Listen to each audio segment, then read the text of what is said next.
Coming up on show 504, the new Nissan Leaf arrives in Europe, more Tesla volunteers, this time in China, and Tesla going great guns in Norway. Well, those stories and many more coming up on today's podcast. Good morning, good afternoon, or good evening, in fact, wherever you're listening around the world. Welcome to the show. It's EV News Daily for Tuesday, the 18th of June. My name is Martyn Lee, and I go through every EV story that I can find to save you time. I literally surf through all the blogs, whittle it down to maybe 20 or 30 stories, bits of news you need to know each day, and then I bring you today, I think 8 stories, but maybe it depends how we go for timing. Thank you very much to My EV for helping make this show. If you want to, could you hear my phone going off in the background? Let me just put that on. Put that on mute. There we go. Where was I? MyEV.com is the world's first marketplace. All about, that was seamless, wasn't it? All about buying and selling only pure electric cars. Okay, MyEV.com credited. Phone silenced. Let's get on with thanking producer Dave GINNANE. I think that's how I would say Dave's name. Dave GINNANE.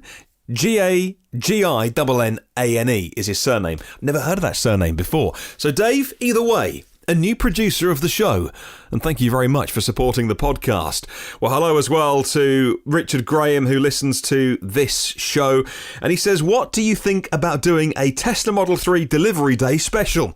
You could follow a Tesla customer on their delivery experience and post-delivery impressions. I would volunteer myself, but I suspect my Model 3 might only get here in July and August, and the excitement might die down by then. So just to recap, by the way, if you haven't heard recent shows, the Tesla Model 3, the first right-hand drive models in the world, are arriving in the UK. Customers get their hands on them. They get to put their bums in their seats this Thursday. You know what, Richard? I got your email. I followed it up. I think it's a wonderful idea to do a special program all about the world's first right-hand drive Tesla Model 3s. And so it will be happening.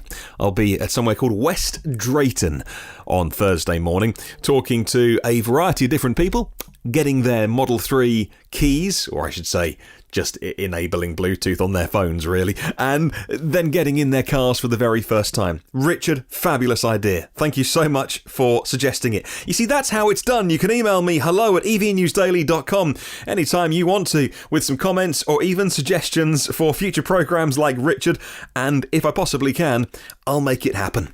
So I'm looking forward to going to meet all the Model 3 owners, well, at least some of them, that are getting the very first right-hand drive cars in the world on Thursday morning. If you are one of them, by the way, and you are going to this somewhere called West Drayton, maybe if you're in the UK, you know where that is, then I look forward to meeting you this Thursday morning. Drop me a note in advance, and I'd love to meet you. My email is hello@evnewsdaily.com. Let's get on to the Nissan Leaf news then.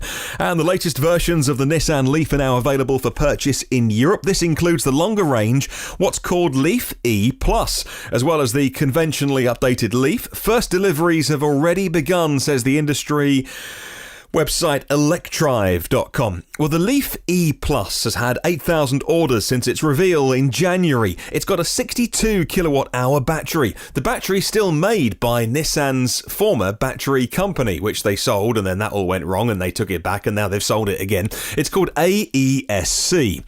That's the battery company, by the way. Now it is sold again, and the batteries aren't no longer homemade by Nissan. The electric motor is 160 kilowatts. The starting price is €45,000. The basic new Leaf starts at a price of €35,400. That's for a 40 kilowatt hour battery pack. It's got 40% less range than the larger version. Both vehicles still charge on CHAdeMO, 70 kilowatt standard charge. They say it can take 100 kilowatt peak. That's interesting. Following the Rapidgate charging scandal, they had a new software update for the vehicles, and it's now been updated to ensure longer, more stable battery life. If you are one of the early owners of a Nissan Leaf, 62 kilowatt hour, I'd love to know. Please get in contact and let me know your thoughts. Maybe even a little review or something like that. I don't know if it's just certain countries in Europe that are getting these. This is my fault. I kind of thought that they were getting out there already. So when I saw this story today that they were finally on sale, I thought, I thought that had already happened. Moving on then. And this is an incredible story. And this really mimics what happened last year in the US. Tesla's second quarter deliveries in China are looking like they're going to be so busy in the last week of the month. What are we on now? 18th of June. And so we've got until the end of this month for the end of Q2, quarter two, that electric car owners and Tesla enthusiasts and other Tesla owners in China are volunteering their time to help the company hand over as many vehicles as possible before the end of the month. Well, Tesla's currently attempting to set a new delivery record this quarter, and it would take every one of its delivery teams across the globe to really dig deep and achieve their goal of beating the previous record set in Q4 2018. The fourth quarter was a time when Tesla delivered 90,000 vehicles globally, says Simon. And Simon at Teslarati has the story on this one.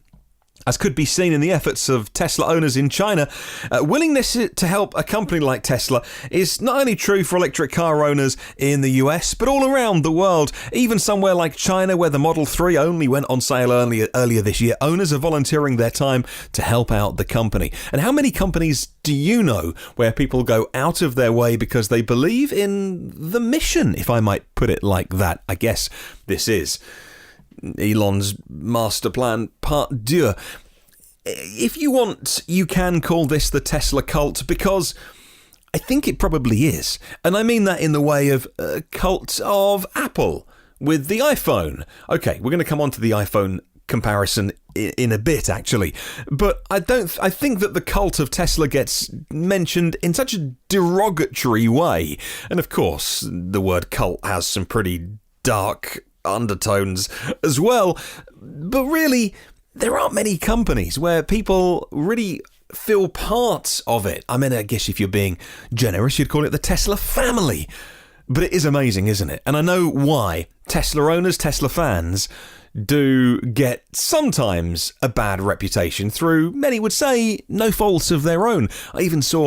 I saw some people online today talking about the fringe Teslarati, as in the people who will never be happy unless everything is compared to a Tesla. And I sort of kind of got that as well. However, I mean this in a positive way, otherwise I wouldn't be reporting on the story. It is incredible, the brand loyalty, if I can be corporate about it for a moment, the brand loyalty that company has. And there's lots of debates around Tesla advertising. You know what? They do plenty of marketing. And if I were Tesla for now, when you look at the sheer groundswell of support that they're able to muster, we don't need to be buying too many TV ads just yet. There's pros and cons to that, by the way, in terms of educating people about your product. Typical car ads often involve a pretty girl or a pretty boy, often both, driving around a deserted mountain pass and then selling you on a certain lifestyle. Really nothing about the car. Yes, Tesla do need to educate people more about electric cars and all the things that come with a change of lifestyle to an electric car. So I can't see Tesla ever doing the traditional TV advert. However, for now, why would you, when your own fans will come out and do such an amazing job? I'll pop a link to Teslarati in the show notes.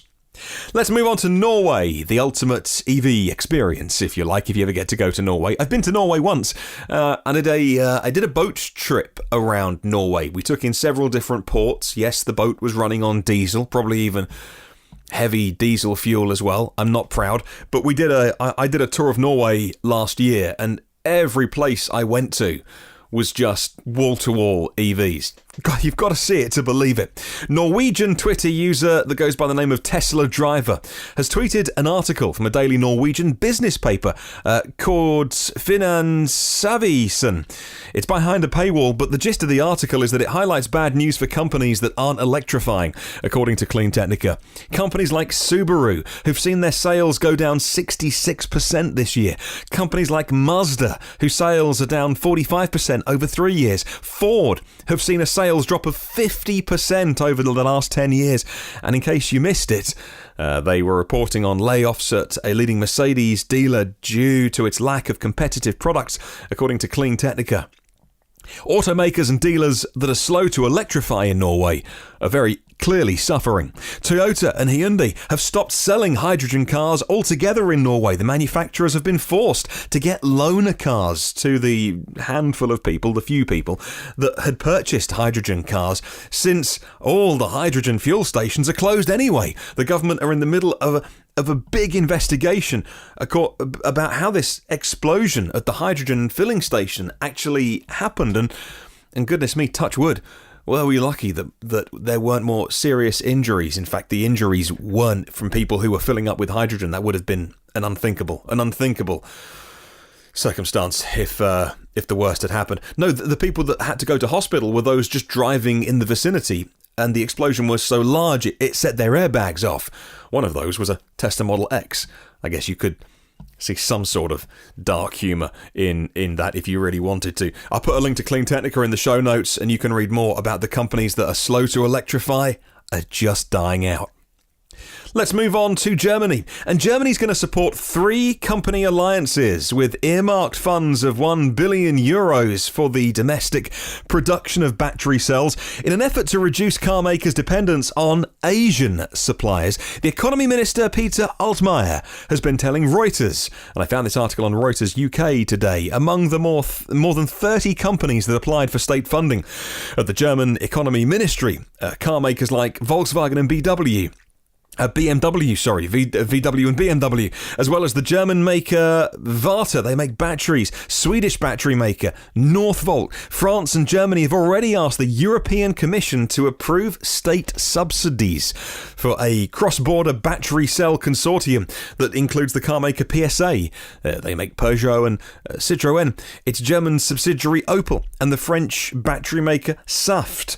They really need in Europe to try and find ways, even if it is with subsidies and state help, to fight the big Asian battery makers that are, frankly, so far ahead because, frankly, they got themselves so far ahead.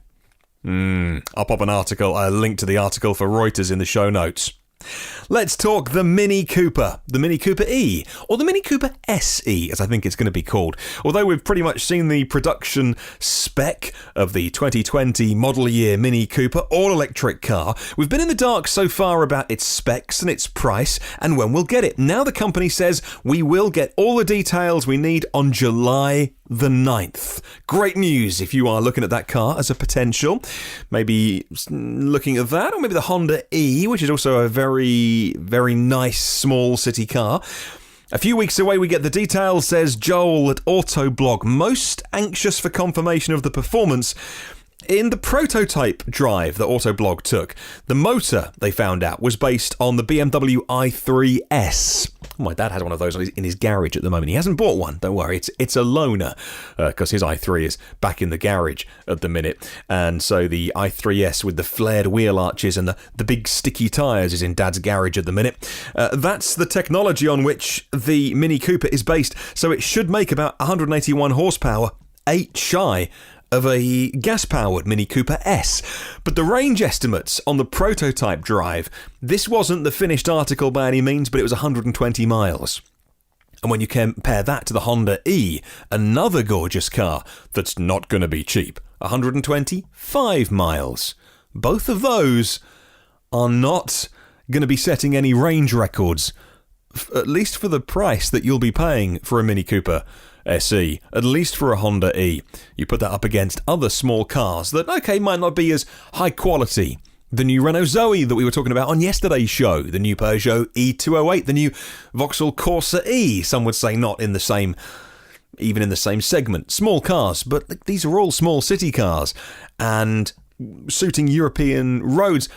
And 2 of those have got pretty low range, and they are the most expensive ones. But we'll see what they come with the Mini Cooper SE in terms of the final range figure. So, a minute ago I mentioned the iPhone comparison, and let's get on to that. The Porsche CEO has been praising Elon Musk and Tesla. In USA Today, the newspaper USA Today, Klaus Zellmer is the CEO of Porsche North America, and he has written an article. And I'm going to read you a little bit of it now, and it goes like this, and I quote, "Tesla has made inroads, but now I believe we're approaching a turning point. In coming years, we'll see more widespread adoption as volume producers like General Motors, Nissan and VW join with premium brands like Audi, BMW, Jaguar, Mercedes-Benz and Porsche to launch numerous battery-only models. As more Americans experience the instant power and sporty handling that electric cars provide, more will want this new generation of electric vehicles. First, Tesla has proven there is a significant demand for cars that combine sustainability with performance and design. Last year, the Model 3 outsold any other premium sedan in the US. We know that American consumers embrace new technology, especially if it delivers a new experience. And once a technology catches on, consumers respond well to expanded choice as competitors enter the field. Just look at how many models of SUV you can buy today, or the proliferation of smartphones, since Apple were the first to introduce the iPhone in 2007. End quote. So the Porsche CEO can't resist a little bit of, hey, it's okay, America, we're here now. There's a little bit of that, right? But then again, there's been that for the last 10 years from all the big automakers. Like, it's okay. When we choose to make electric cars, everything's going to be fine. Yeah, that's why the Jaguar I-Pace has got a voluntary recall on it, and the Audi e-tron's got a recall on it for a battery issue that could lead to a thermal event. Not sure I ever want a thermal event happening in an EV that I drive. So, I'm not picking on those cars. They're both amazing cars, but both manufacturers, certainly, at least for the Tesla haters out there, not the official car makers, but those people that talk down Tesla, have been saying plenty over the last 10 years, you wait till the others arrive. Then they'll show Tesla how to make an EV. And there's a bit of that here in this letter for USA Today that the Porsche CEO of North America has written when he says that they're approaching a turning point, and as soon as Americans experience battery power, they'll want one. But really, the second half of it does go on to, with some humility, I think, praise the job that Elon Musk and Tesla have done, and everybody in that company can be so proud of what Tesla has done and is achieving. The interesting thing is, so many companies are behind Tesla that if you don't think this through carefully, then you go, okay, well look, Porsche are catching up now. Porsche are going to do a fast-charging battery. They'll do this. But yeah, sure. But Tesla aren't standing still. They're dragging the industry with them. It's not like Tesla stopped development at a point in time. You can see the acquisition of Maxwell Technologies, the battery technology they're moving forward with. The way that Elon and JB and Drew almost giggled on stage at the investors meeting. They weren't really giggling like schoolboys, but do you know what I mean? When that whole cat out of the bag thing that Elon was saying, look, they gave it away. He was saying, look, not to give anything away, and then totally gave it away. The technology they're working on is not so much about bringing the price down, but just increasing the bang for the buck, if you like, the battery technology and how well it works. It's so exciting. And so, yeah, sure, I know the others are catching up, but it's not like Tesla are standing still. And that just, that old thing about a rising tide floats all boats, and that's what Tesla are doing. Let's finish off with a couple of stories, one about a very fast car and one about a very practical van. The Polestar 1, that's not the practical van, by the way. The Polestar 1 is a hybrid, and it's been reviewed by Evo. If you didn't know, by the way, Evo magazine, all about performance cars, and so that's what their review's about. I'll put a link in the show notes to the Evo review if you want to read it. I love Evo. They're just fabulous magazine. If you buy, I used to buy it back in the day. The Polestar hybrid, they say, with the limited lifespan, it's not going to be too many of these made, by the way. And by the way, you probably can't afford one. Left-hand drive only, and it's based on a 2-litre 4-cylinder turbocharged and supercharged petrol engine on its own 304 brake horsepower. An integrated starter generator adds a bit more, and then it's got 2 electric motors on the rear rear axle, that's what gives the car four-wheel drive, and another 228 brake horsepower. Final tally for the Polestar 1, 599 brake horsepower.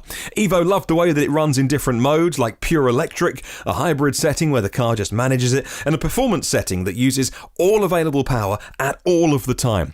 And they also point out that the Polestar 1 can top up the battery when on the move, and then when you get into areas where you need to be running zero emission, into certain cities and town centres increasingly around the world will be zero emission zones, you can flick to battery power alone. It'll do almost 100 miles on a pure battery power. And we love reading about the Polestar 1, but really, this is the taster, if you like, before the main course. This is the starter portion, because the Polestar 2 is the all-battery Tesla Model 3, BMW 3 Series, Mercedes C-Class segment car.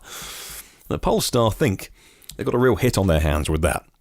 Right, finally, let's talk LEVC. You know the famous London black cab? Well, they make those, and these days they're making electric ones of them. You can't buy one that's a stinky old diesel anymore.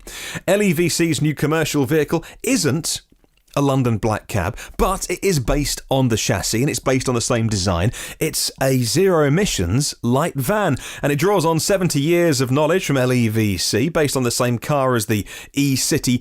It's actually a range extender. It's a petrol range extender, the London taxi these days, and about 2,000 of them on the roads, most of them in London, but there's a few around the country. Second vehicle from LEVC now gives fleet operators more flexibility with an electric range of 80 miles, combined petrol range extender range of 377 miles, but you know, it's so cheap to run on electric power alone, and so many deliveries never get to 80 miles a day. You can then recharge it overnight. Now, what they're doing with this van is targeting the distributors that go to your door.